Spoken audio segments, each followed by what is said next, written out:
To welcome onto the stage Mr. Shiva Subramaniam Jayaraman, National Lead Institute for Transportation and Development Policy.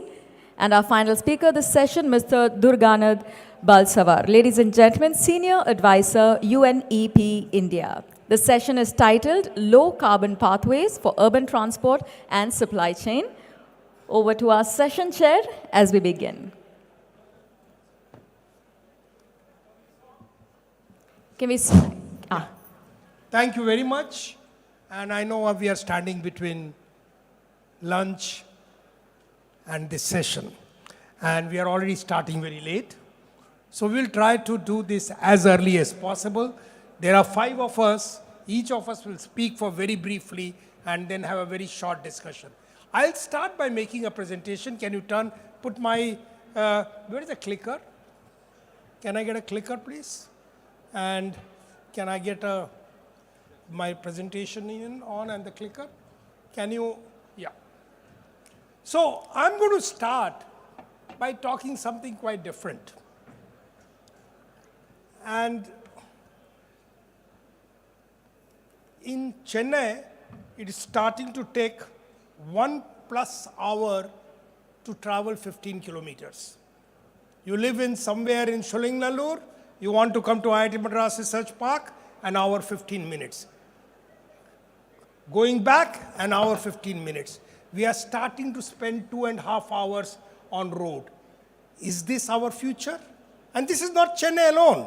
In Bangalore it is worse, Mumbai it is worse, Delhi it is worse, distances are longer.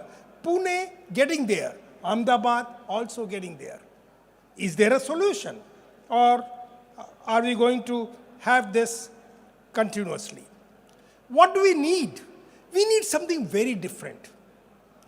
And something that we can last for 100 years.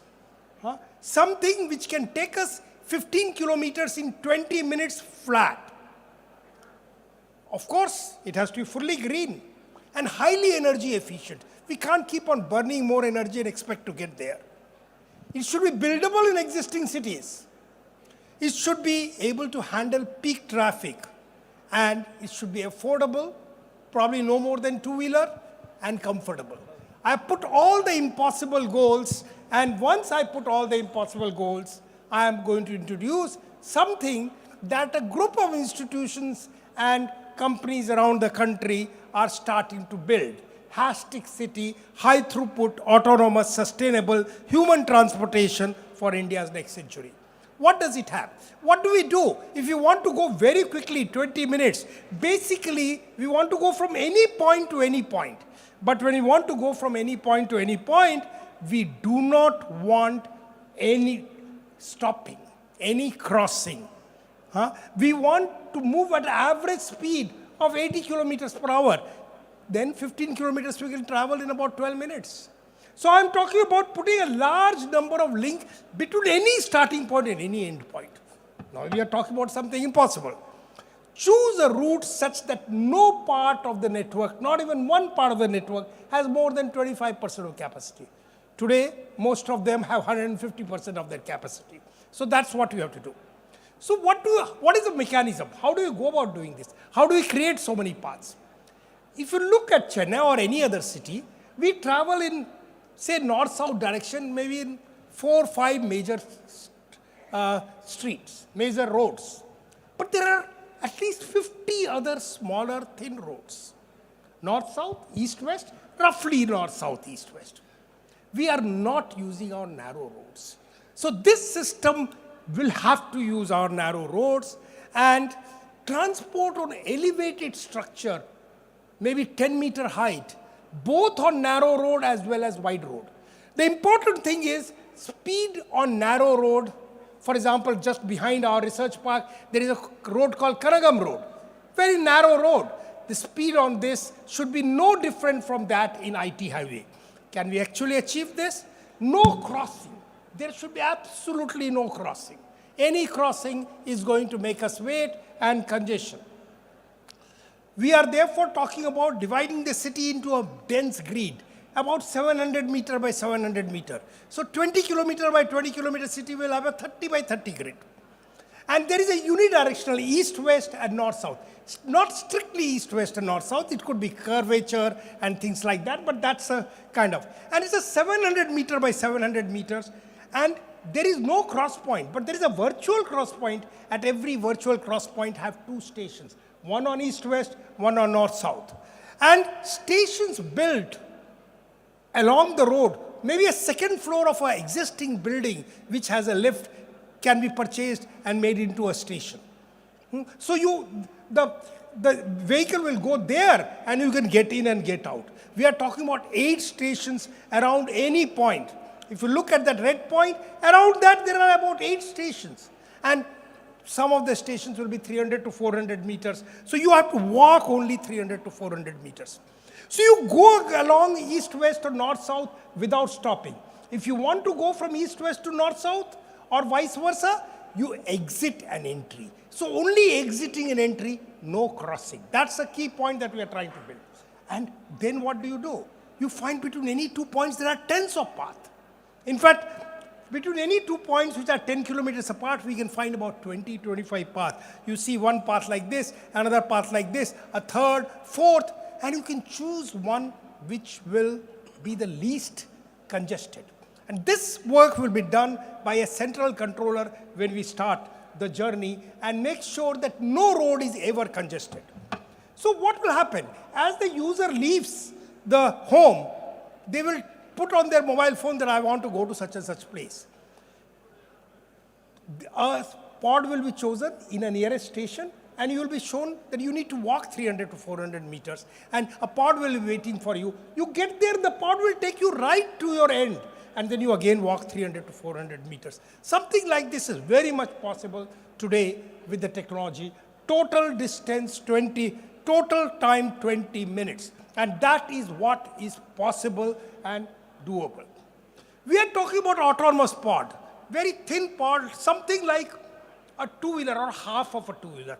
2 people sitting back to back, totally autonomous. And moving on rails. Why are we talking about moving on rails?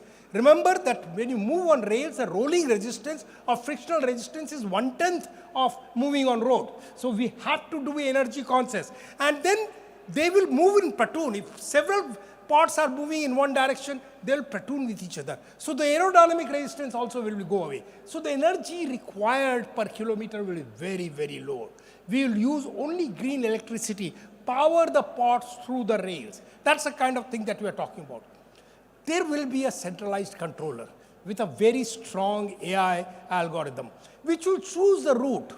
Choose one of the 20 possible routes such that it does not encounter congestion and it does not cause congestion. Equally important, it does not cause congestion.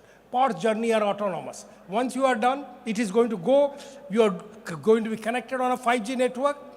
Pods exit a link to enter another. I mentioned that. No, not more than 3 turnings. We will choose routes such that there will not be more than 3 turnings. The next very big innovation is, unlike in railways, where tracks, when you move from one to another turning, you need to switch rails. And then you need to put signaling. That delays the whole thing. We are using more technology which is available today, where just like a car can go and move to the left or right without switching of track, even these pods can move from left or right without switching tracks. So there is no, tracks are totally passive infrastructure, just like road. Now, we are talking about 30 by 30 grid. We have done the simulation. We have built models. We are talking about 2.5 million pods per day. Something that I don't think Chennai will get there even in 2025, because it's roughly about 1.5 person per pod. So that's a kind of journey that we are talking about. 1 to 2 passengers. And we can make it even more dense, some areas can be made. And the cost of doing this also becomes very, very small. 2+ hour congestion, travel time less than 20 minutes, cost less than that of a two-wheeler. We have simulated, we have built a prototype, and we are starting to build bigger and bigger. Something like this looks impossible, but I think time has come for us to use technology to make impossible possible. With that, I will stop, and I have done it in 5 minutes. So I'm going to now move to our next speaker. Dr. Albi John Varghese, IAS officer. He is the managing director of MTC Chennai, and he manages the transport in the city, at least the bus transport. So please, sir, go ahead. Thank you, sir. Thank you, one and all. I have a small presentation and a video. I'll start with the video. You can take this. Can we have the video?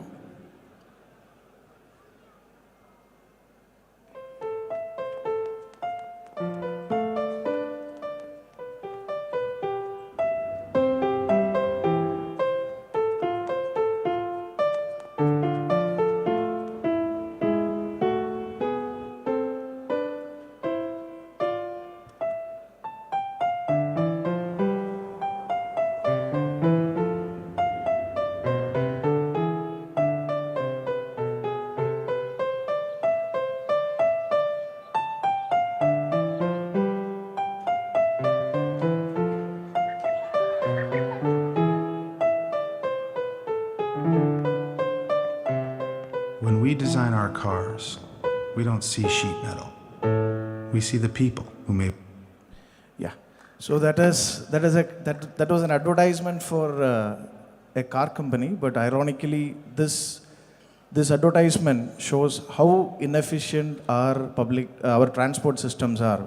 We basically design roads for cars, and the cars are using the carriageway and makes it so difficult for everybody to commute. So with that, I'll start my presentation. Can we have the presentation on the stage, please?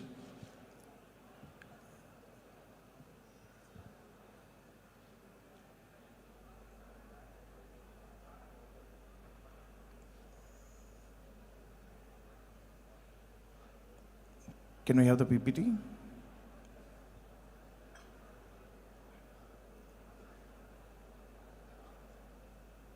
Okay, so Chennai historically has a very good public transport system, and we are at the cusp of a transition now. That is the CMRL, Chennai Metro Rail, the works for next. Yeah, so the works for phase 2 expansion of Chennai city, CMRL is going on. Presently, CMRL has around 40-45 kilometers and 40 stations. So in this phase, around 118 stations and 116 kilometers of length, the CMRL will cover. Then, no sir, I'll handle. Excuse me. Sir, can I? Yeah. And MTC, which is the bus transport company which manages public transport in Chennai. So around 1,500 electric buses are going to be inducted into the fleet of MTC in this year and the next year. So we are at the verge of a transition in Chennai with regarding to public transport. But at the same time, we have our own issues also. So I would like to address those challenges here. One is accessibility, as Professor Junjunwala was saying. Basically, we have our bus stops in Chennai. Almost 70% of the people have one bus stop, which is 5 minutes walking distance from their houses. So that is the transport study that is saying. But to walk that 5 meter, that itself is a challenge because of lack of accessible and fairly continuous footpaths. So basically, we need to have proper footpath connectivity all across Chennai for public transport points. The transit points need to be well lit, and we need to have ramps and tactile pathways for addressing the needs of differently able people. The second issue is last mile connectivity. This is something which we are trying to address now, but even now, as all of us know, the last mile connectivity in Chennai and majorly in all the metros, this is basically through the informal sector. Share autos and informal sectors are currently running this thing. So we are trying to get into the space and to make last mile feeder services, but unless and until this is established, the public transport is going to be kind of very difficult. Then traffic congestion, as I said earlier, the cars are the problem which creates the traffic. And even if we increase the number of public transport, as in buses, we may not be able to shift everybody who are traveling via cars to the buses. So basically we are coming in Chennai, we are trying to come up with a concept called premium buses, where we will be able to shift a considerable proportion of people who are currently using cars to take public transport, where the buses are kind of air conditioned, buses are having Wi-Fi and all the facilities, so that people who routinely uses cars daily basis from their workplace to their homes and vice versa, they can be moved into public transport. Then fleet modernization and augmentation, this is something which we are currently doing. As I said, around 1,500 electric buses we are inducting into Chennai's MTC's fleet. And as per our national standards, we need 60 buses per lakh of population. Currently we have around 32. So as in 3,200 buses we need to have around 6,500 buses. So we are in the process of modernizing our fleet, and we are using more cleaner, efficient buses. Electric buses around 1,500 we are inducting. And even if we are inducting diesel buses also, like since we are moving people from private transport to public transport, that itself would have a climate incentive and environment incentive to it. Accessibility, we are moving into low floor buses. All the new buses which are getting inducted into our fleet in Chennai are low floor buses. And we are addressing other considerations, just 2 minutes, other considerations also. Digital solutions like how London did with the digital transport solution. Now we have come up with a smart ticketing and common mobility card, and we are moving into app-based ticketing also. This one again, dedicated bus lines, bus priority, which this is currently being piloted in a stretch in Chennai from Alandur to airport, and we would like to expand this further. Yeah. Multimodal integration, we are actively working with CMRL to get this done. And next phase of metro, all the points, transit points will be integrated with the metro and other informal transport agencies also. Public engagement, this is something which we are actively doing. And this is, as I said, we are at the cusp of a transition, the phase 2 expansion. And as I said, the CMRL has plans to take over the MRTS network. And if that happens, we can expect a good quality improvement in the MRTS sector as well. And as I said earlier, we are inducting around 1,500 electric bus. We have introduced NCMC cards. And this is, with all these together, our transport sector in the coming years in Chennai specifically, this is going to get a very clean and very efficient makeover. Thank you. Thank you. Thank you very much. We will have discussion afterwards, after the 4 talks. We will now request Shiva Subramaniam Jayaraman. He is with ITDP India. He is going to talk on people-centric transport for urban mobility. Okay. A very good afternoon to everyone. So I represent the Institute for Transport Development Policies, a global non-profit, working in the space of sustainable mobility and equity. And we've been there in India for the last 25 years, and globally we have a presence of almost 40 plus. And thanks for the opportunity. And before the topic, Sir was mentioning about the people-centric approach for urban mobility. So whenever something comes about, like when you think about urban mobility, being a person, I always try to see, like we've been trying to talk and discuss about the topic in many forums. So one thing which I always tend to see, like a human mind has set a mission to Mars. We are able to unlock things which are beyond our imagination universe and develop technologies which are beyond our mind. But when it comes to urban mobility, a man-made problem, which is still an unsolvable issue, and we are trying to solve, let it be the past generation or the future, we continue to do that. So what is urban mobility per se? So basically, by the time you can have my presentation on, I think it'll be helpful, yeah, per se. So it is to offer seamless, efficient, and accessible mode for people and goods. How do you move people and goods? So, but when we intend to see that aspect of doing it, we've been trying to address this with various means. Let's take an example of a city like Chennai. I think if you see Chennai, like what sort of different modes it's been offered to you is something which we can see. Like if you see the mass transit, we have the buses which carry the majority of the people. Okay. And we have metro, we have suburban, we have MRTS. I think Chennai is the only city I think which has the majority of the mass transit available among other cities.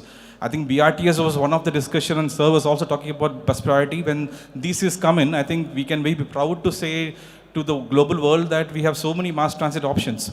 Apart from the intermediate transport like share autos, which also plays a very vital role, autos, the app aggregators, and many other things, along with your personal mode like car and two-wheeler, are the different options which has been offered to the citizens. But even though when we say so many options available, when it comes to urban mobility, we always tend to talk about the challenges. So that's how I'm not able to, oh, this. Oh, the green, okay.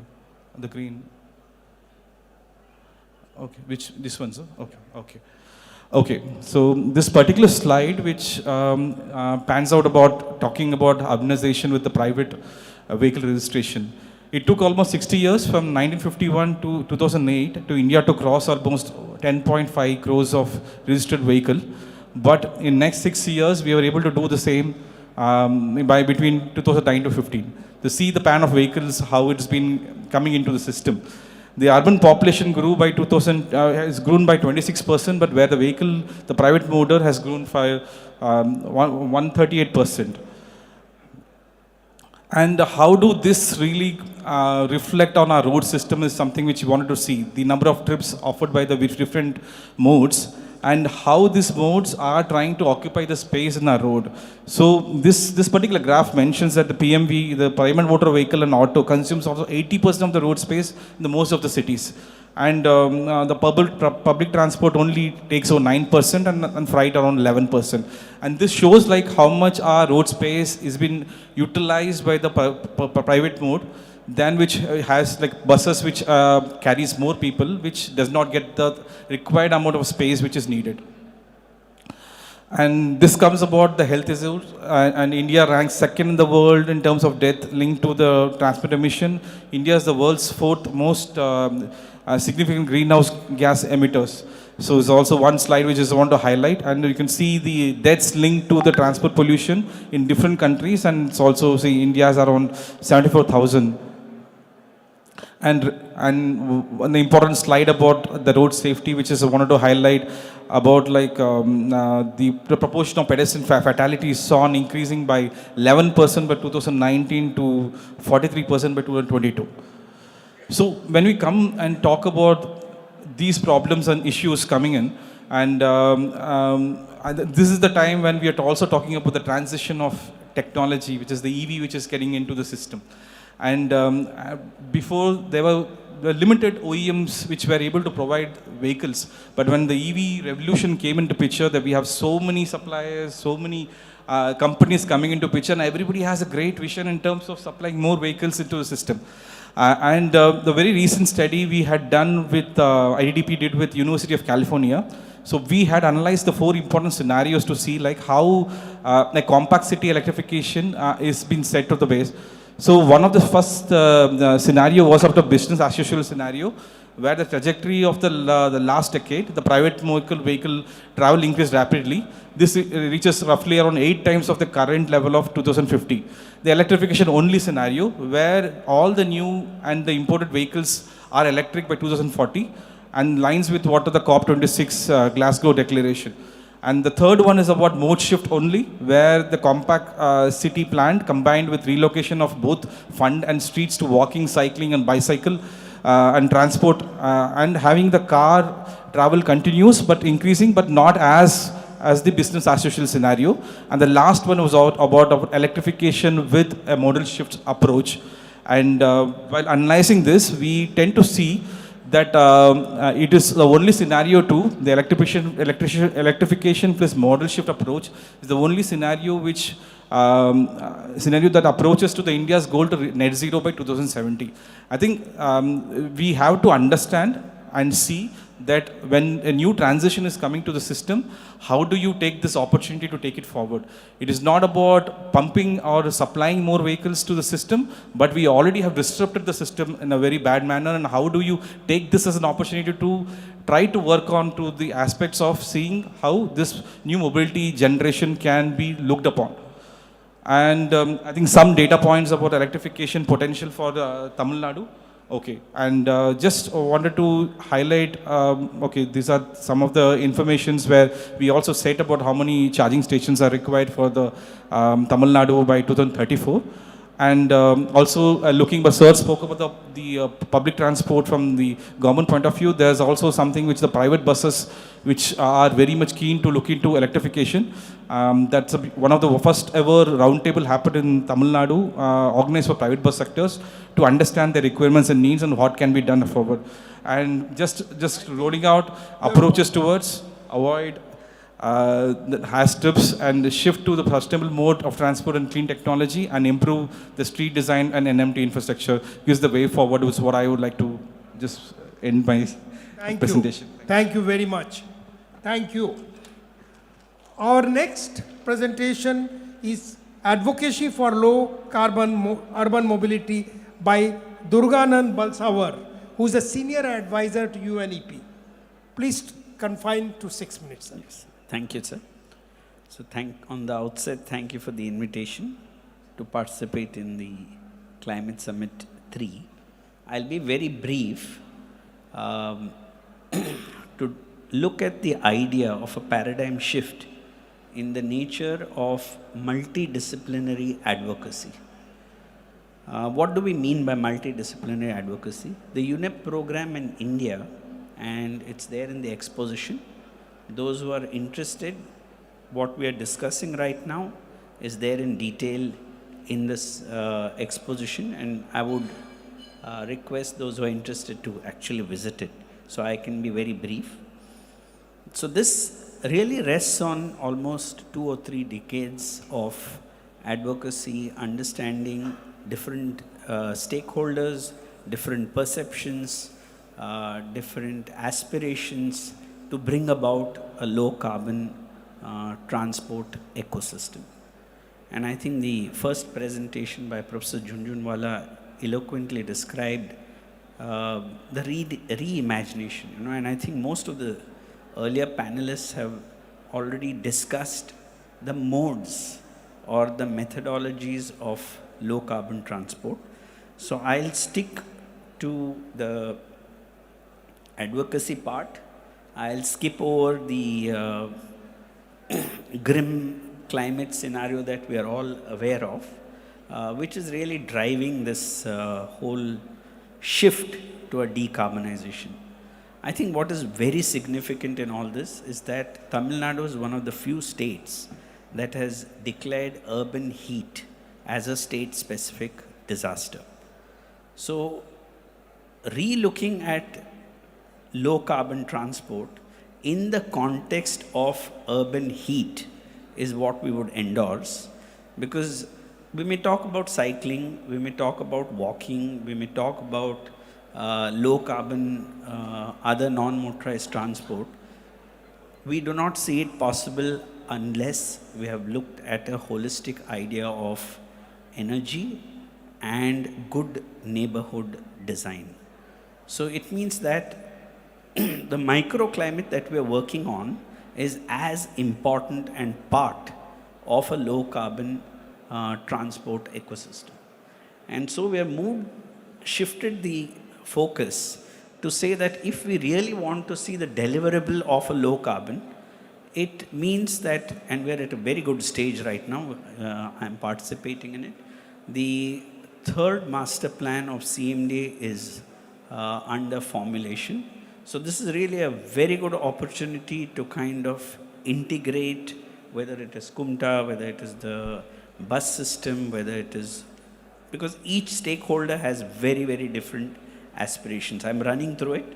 These are really impacts, and these are all downloadable reports on the UNEP website, freely downloadable. So I would request those who are interested I've even placed few of the reports so you can look at it. And then we know the different modes of transport. I think we've discussed it, whether it is public transport, whether it's metro rail. Rail, of course, and even in the first, is more energy efficient than the private car, we know it. EV is another alternative.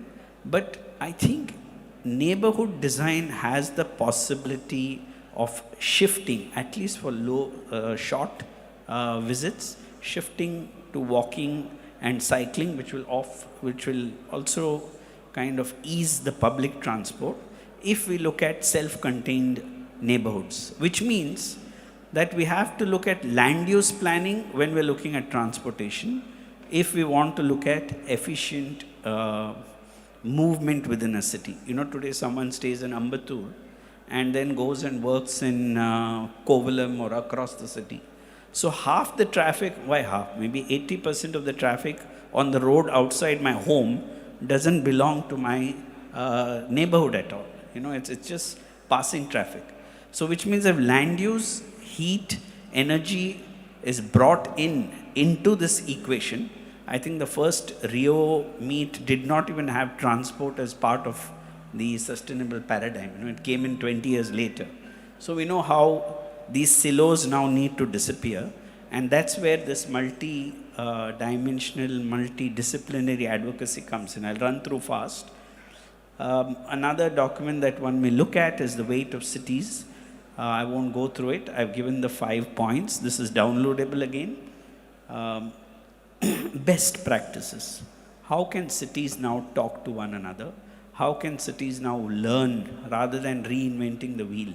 So this is a program that UNEP India, my colleagues are here, and those who are interested, they could discuss this in greater detail in the exposition. It's a very detailed program where mapping of hotspots is being done. This is a program with UNEP, CEPT, SRM, and several other collaborators with CMDA, where the mapping of cold and hot spots is being done just to see which, and on a given day in summer, the variation between a shaded street and an unshaded street can be anywhere between 3 to 5, and there are expectations it could go up to 10.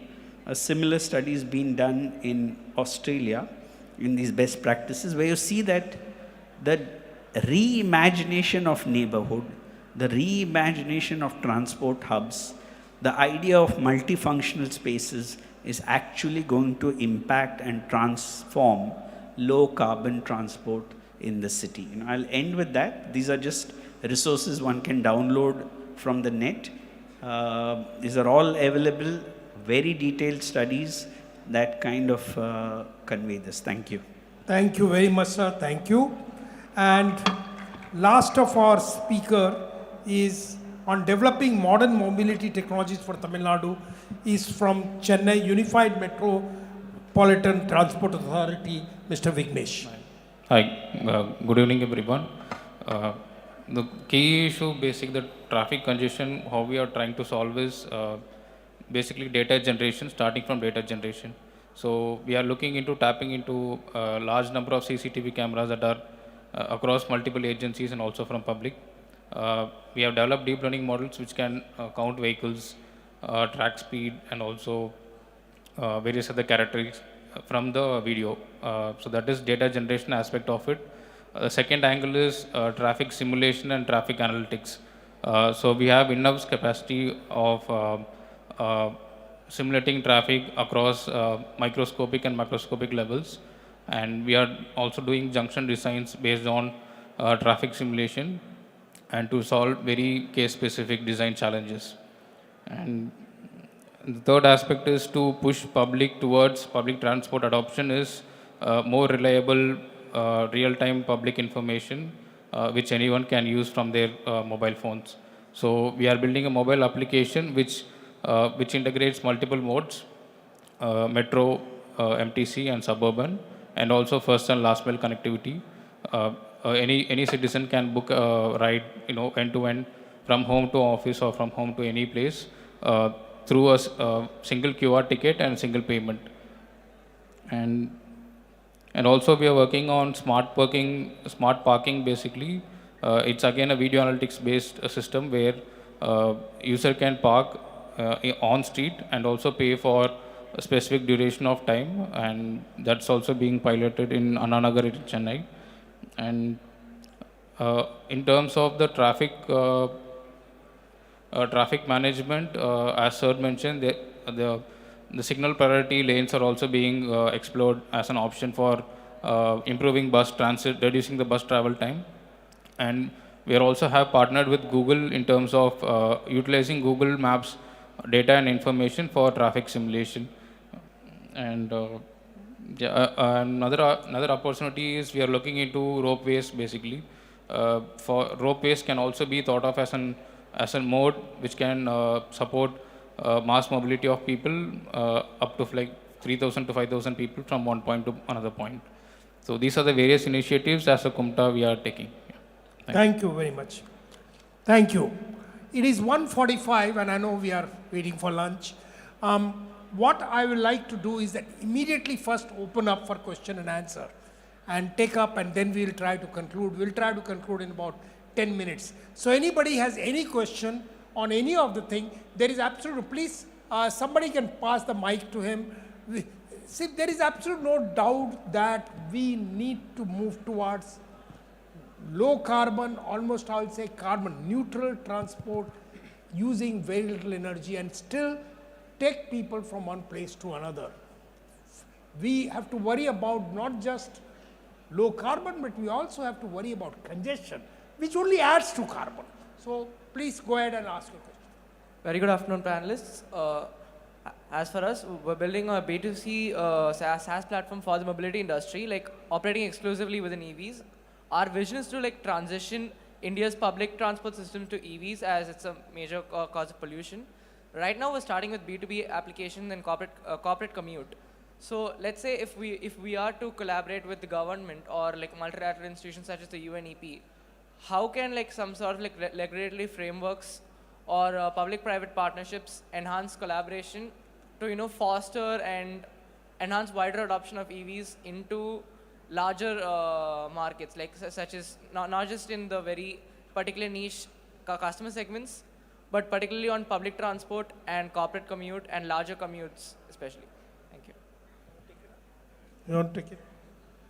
So the transition to electric vehicles is through public-private partnership in Tamil Nadu also, like in all other major cities. What we are doing is a contract model called gross cost contracting, where the operator and he brings in the electric vehicle, he operates it also, including the driver and the maintenance, everything, right? And maintains the vehicle for around 12 years. And from government or government run STU, transport company, we give the conductor or we will have a solution for fare collection. So basically the entire responsibility of running the vehicle and bringing the vehicle is with the operator and the consortium of the operator and the OEM. So this opportunity is open. We already gave orders of around 600 vehicles to switch last year. So another opportunity is coming up, and we are looking to collaborate with funds or investors who are looking into that. Otherwise, if you want to, there is a facilitating environment for electric vehicles in Tamil Nadu. There is an EV policy. As per the EV policy, the vehicles which are manufactured in Tamil Nadu, there is an incentive for that. The vehicles which are registered in Tamil Nadu, there is an incentive for that. Charging stations, there is an incentive. This is not just for public transport, even for other private transport vehicles also. So generally, there is an ecosystem which facilitates and supports the transition into electric vehicles as far as the state of Tamil Nadu that is concerned. Okay. Yes, sir. Prof. Jun, this is a question to you actually. I mean, I heard with interest your presentation at the beginning. to me, it felt like by the time we got to the last Siva and our other presenter, even on stage, I saw two different views for what mobility should be like, right? Of course, we understand that with your background, you come with a technology-centric view to addressing congestion with a new pod which will enable congestion-free mobility. But then we also heard what mobility more broadly means, right? That experience of a citizen, and has a big design element to it, the way we think about moving. So how do you reconcile the two? Because one could argue that the same ideas that you had today with the pods is pretty much the same thought process that brought us the expressways and those multi-level paths, right? To address congestion, help movement. So how do you ensure that you don't go down the same path with the solution that you've proposed? So what we are proposing is just the very beginning. Primarily, we see the congestion today. And any while moving to electric vehicles is fairly obvious, I think we have done enough. I personally drove the policy sitting in Delhi for almost 20 months. That will to some extent take care of pollution. It does not take care of congestion. And the congestion problem has become much worse in last 10 years in pretty much all the cities. And we need to find a solution to congestion. Now, we have proposed one solution. I don't care if that's not the solution. But what are the alternatives? How do you really move the congestion? Distances are not large. 10, 12 kilometers movement in a city is not large. But end to end, how long does it take? I have proposed we have to get there in 20 minutes. Our solution is a very new, very innovative, and we are just starting to construct. All other aspect, the usage aspect, every aspect has to be figured out and will be done over the next 3 to 4 years. Now, I wanted to, since there is no other people, I wanted to ask the panelists, what you have presented, clear, we have to move towards low carbon, whether it is electric buses or metros or electric cars.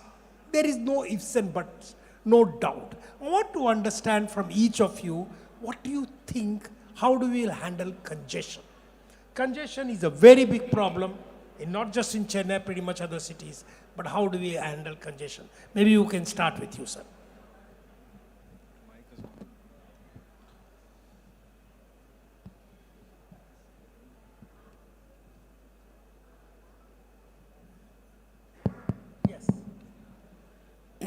I'll just be brief. From the point of view of the presentation right now, if we see, we may have to go back a little and look at the history of the way in which the cities were built over the last 1,000 years. The issue of congestion, the issue of mobility changed when the car entered the city. So the city designed today, and if I can put it off record, is yet to be designed to accept the car. The city doesn't know how to handle the car. There was an amazing American architect who said, the moving car, what Professor Junjunwala expressed, is a boon. The parked car is definitely a bane. And that's the beginning of congestion. Congestion is not only a lot of traffic on the road. Congestion is a lot of parked traffic at the side, differential speeds of traffic on the road. So the aspect that the UNEP program is presenting of reimagining the neighborhood, I won't see as cross purposes to mobility, but the fact that maybe a large part of the congestion comes from a lack of imagination of a neighborhood as a self-contained micro city within a city. So if there is a micro city within a city, it's just possible, I know there's much more study to be done, this is more speculation, that maybe 50 or more % of that mobility and movement may just come down. So I think that's one way I look at congestion. Sir Subramaniam? Yes, sir. Sir, yeah, I'm just drawing for the point what Sir was mentioning. So, a point of time when owning a vehicle was, though it was an aspiration, but it was not easy until you have the capital to buy your vehicle. When the bankability was made easy for people, I think it became accessible for them, so that even though he's not capable, but still he was able to get those vehicles which he really aspired to. So congestion per se, if I'm saying, like, it's about thought process. If you think that we're going to solve the present vehicular problem by addressing by infrastructure or trying to get new infrastructure developments happening, I think it's, for time being, it might be a solution, but not for a long term. To me, I wanted to address saying that mobility is just not about vehicle. Urban mobility is not about handling vehicles. It's about people. The perception of more vehicle has better mobility is also a bad myth. And I'm saying electric mobility is the need of the hour, not the solution. Because the EVs is a critical part of the low carbon emission. But only replacing the petrol and diesel vehicle with EVs without rethinking the urban mobility as a whole, we will still be in the clog roads and insufficient transport only. Thank you. Can I ask Vignesh to comment? My wild idea is basically imagine a city being divided into multiple wards, and you can change the office timing of each these wards. So everyone office begins at 9 or 10, so it's all congestion because of that. Let's say you tweak the working time like 5-10 minutes from one zone to another zone, you're going to at least fairly solve congestion, I believe. Dr. Varghese? So I think congestion, there is a public policy solution to that, and cities across the world, there are multiple cities which we have done that. So we don't need to have a technological solution to that. Basically, for example, if you take the case of Singapore, in Singapore, the same amount of time you travel in a metro between two places, which is 10 kilometers or 12 kilometers distant, almost the same time you can travel via road, you can travel a public bus also. So it is essentially a public policy solution. We have to reduce the cars. Basically, as other panelists were saying, the cars are the thing which is causing the congestion and which is causing the traffic. So basically increasing mass transit options, reduce the cars, come up with congestion pricing, probably parking can be charged and close up free parking options. And if at all, if it comes to that level, like what Singapore did, to buy a car also, you can come up with some kind of a regulation. So basically it is having more public transport system, and at the same time, the supply of private vehicles also, we have to bring it down through effective policy action. So I think there is a public policy solution to reduce congestion. Thank you. I think I will wind up by just making some concluding remarks. First of all, cities are what they are.